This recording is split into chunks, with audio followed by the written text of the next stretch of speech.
Hello বন্ধুরা, সন্ধ্যেবেলা বসে বসে ভালো লাগছিল না, খুব মিষ্টি খেতে ইচ্ছে করছিল।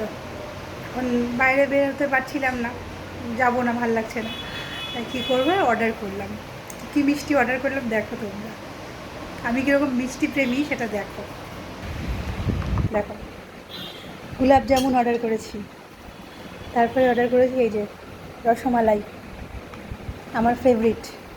আর কি করেছি দেখো, আর করেছি হচ্ছে বেকড রসগোল্লা, যেটা আসার সঙ্গে সঙ্গে আমার খাওয়া হয়ে গেছে চামচ দিয়ে। দেখেছো অবস্থা আমার? এই হচ্ছে আমার মিষ্টি খাওয়ার মানে যখনই মন খারাপ লাগে, ভালো লাগে না, তখনই আমার মিষ্টি খেতে ইচ্ছা করে। আর এই অবস্থা করি, হয় বেরিয়ে গিয়ে খাই, না হলে এরকম অর্ডার করি। এবার এটা যদি বাড়ির লোকরা কেউ দেখে, আমার হাজব্যান্ড যদি দেখে, তাহলে তো মানে বিশাল বকাবকি করবে।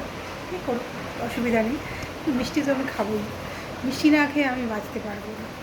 আমাকে মিষ্টি থেকে কেউ দূরে রাখতে পারবে না, আর আমি জীবনে রোগা হতে পারবো না। এত মিষ্টি ভালো লাগে আমার, কী করবো বলো।